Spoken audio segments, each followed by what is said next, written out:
Salam sejahtera, saya Sri Endang anak perempuan Muhammad Ishak, nombor matrik 291029. Saya akan membentangkan tajuk pengenalan kepada teori penembusan sosial. Komunikasi adalah satu proses penyampaian maklumat atau pesanan dari satu pihak kepada pihak yang lain agar terjadi keadaan yang mempengaruhi perbuatan seseorang. Menurut Profesor Wilbur Serum, beliau menyatakan komunikasi dalam masyarakat adalah dua data kembar yang tidak dapat dipisahkan antara satu sama lainnya. Dan komunikasi dikatakan berhasil apabila terjadinya persefahaman antara penerima dan pemberi isyarat dalam komunikasi sehingga tujuan utama komunikasi dapat tercapai. Menurut teori komunikasi, secara dasarnya adalah pernyataan untuk menerangkan, menjelaskan, menilai dan membuat ramalan terhadap komunikasi. Apakah itu teori penembusan sosial? Teori komunikasi interpersonal moden seperti yang diperkenalkan oleh Edmund dan Taylor pada tahun 1973 iaitu teori tembusan sosial. Teori tersebut dikenali sebagai teori kulit bawang yang dibina untuk menerangkan bagaimana fungsi pertukaran maklumat dalam mengembangkan dan pembubaran sesuatu hubungan interpersonal. Penembusan sosial boleh berlaku dalam konteks yang berbeza termasuklah hubungan romantis, persahabatan, kumpulan sosial dan hubungan kerja. Ia berhubung kait dengan 5 diri iaitu penglihatan, pendengaran, sentuhan, rasa dan bau. Penembusan sosial menggambarkan proses ikatan yang menggerakkan hubungan dari ringan ataupun biasa ke yang lebih intim. Model bawang adalah metafora yang berguna bagi menerangkan bagaimana teori penembusan sosial berfungsi dan beroperasi serta menguraikan proses di mana individu mengupas, peel back setiap lapisan maklumat peribadi orang lain melalui interaksi interpersonal untuk mencapai inti, core. Masa diperlukan bagi mencapai perincian keintiman dan inti diri, core self, orang lain. Teori ini turut menghuraikan beberapa lapisan termasuklah lapisan biasa, superficial layers, lapisan tengah, middle layers, lapisan dalaman, inner layers, dan lapisan kepribadian teras, core personality. Teori ini juga dapat merungkaikan personality individu melalui interaksi atau komunikasi yang berlangsung di antara dua pihak. Setiap perincian mengenai individu dapat diketahui selepas mereka berkongsi satu demi satu maklumat diri mengikut perumpamaan bawang tersebut dan akhirnya sekali mereka dapat mencapai kata sepakat. Dan seterusnya semakin kita mengenali seseorang itu, maka setiap komunikasi itu akan menjadi lebih bertambah peribadi seperti kita mulai tahu akan aktiviti apa yang menjadi kegemaran seseorang kenalan itu serta setiap kelebihan dan kelemahannya.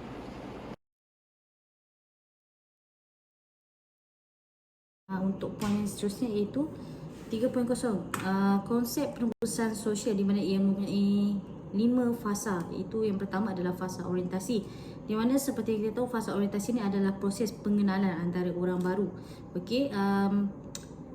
Orang cenderung untuk lebih berhati-hati dan tidak memberikan terlalu banyak maklumat tentang diri pada awalnya dan juga akan mengelak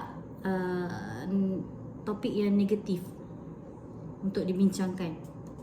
Seterusnya ialah fasa penerokaan. Selepas fasa orientasi, kita akan pergi ke fasa penerokaan di mana pada peringkat kedua proses perhubungan yang dikenali sebagai fasa penerokaan, orang ramai cenderung untuk lebih mendedahkan lebih banyak maklumat peribadi dan juga lebih banyak bercerita. Antara satu sama lain. Fasa ini telah dikaji secara meluas dan pengurus jualan atau pengurus perniagaan untuk lebih memahami cara membina hubungan yang berkekalan dengan pelanggan mereka.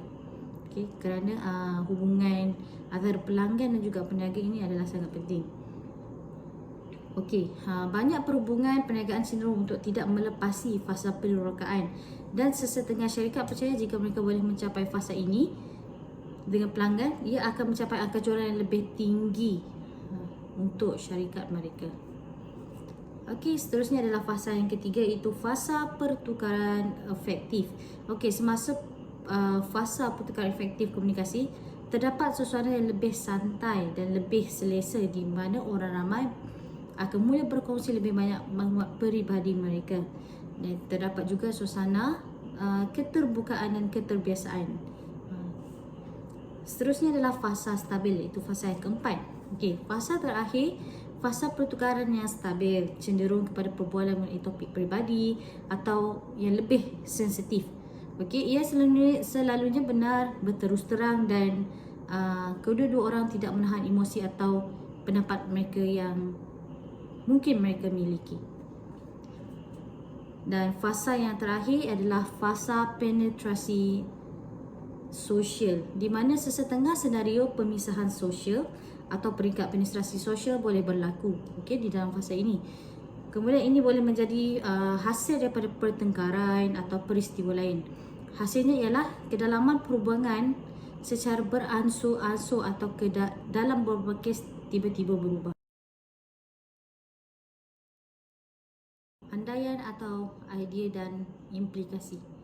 Okey, diperkenalkan oleh Irwin menjelaskan bahawa proses ini iaitu komunikasi interpersonal bertujuan untuk berkongsi maklumat antara seorang individu dengan individu yang lain. Okey. Konsep utamanya ialah personaliti diri seperti bawang besar yang mempunyai lapisan luar atau kulit yang nipis dan diikuti dengan lapisan-lapisan lain semakin ke dalam, semakin ke dalam ataupun semakin rapat antara individu tersebut, maka ianya akan semakin kuat dan padat. Okey, semakin lama kita berkenalan atau melakukan komunikasi interpersonal, maka semakin kita mengetahui isi hati kenalan kita.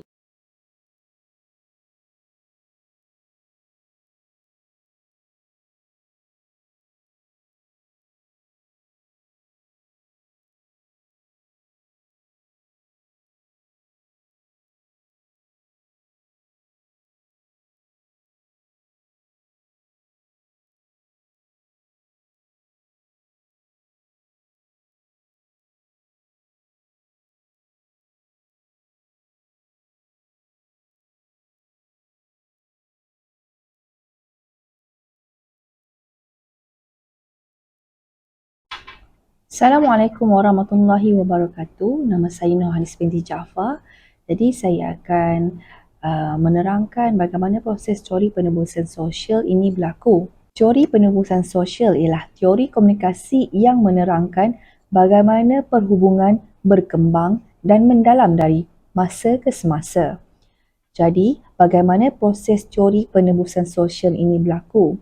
Lam mengatakan bahawa perhubungan bergerak daripada tahap komunikasi yang cetek kepada tahap yang lebih intim melalui proses pendedahan diri. Pendedahan diri adalah satu proses komunikasi di mana seseorang mendedahkan maklumat tentang diri mereka kepada orang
Untuk poin yang ketujuh, kekuatan serta relevan teori penembusan sosial. Yang pertama iaitu kekuatan utama teori penembusan sosial ialah kesederhanaannya. Ia menyediakan rangka kerja yang berguna untuk memahami cara orang berinteraksi dan cara perhubungan berkembang dari semasa ke semasa. Teori ini dapat menjelaskan perbezaan antara individu serta perbezaan tahap keintiman yang mereka rasa selesa berkongsi antara satu sama lain. Baik, untuk poin seterusnya, ia boleh membantu kita meningkatkan komunikasi interpersonal kita. Ia telah dibangunkan oleh ahli psikologi Irwin Allen dan Dalmas Taylor pada tahun 1973. Premis asas teori ialah hubungan bermula dan berkembang melalui proses pendedahan kendiri. Ini mungkin berbeza daripada pengenalan asas seperti dalam ceramah kecil kepada pendedahan intim seperti antara rakan rapat. Teori ini juga berpendapat bahawa orang dalam hubungan memerlukan keseimbangan yang kadang-kadang berada dalam keadaan tertekan dan tegak, yang merupakan dialektik. Mengimbangi dialektik adalah seperti berjalan di atas tali.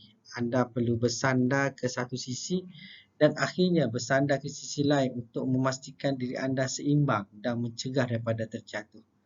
Pergerakan bolak-balik yang berterusan membolehkan anda kekal seimbang, walaupun anda mungkin tidak sentiasa sama rata atau berdiri tegak. Salah satu dialektik utama yang mesti dirundingkan ialah ketegangan antara keterbukaan dan ketutupan.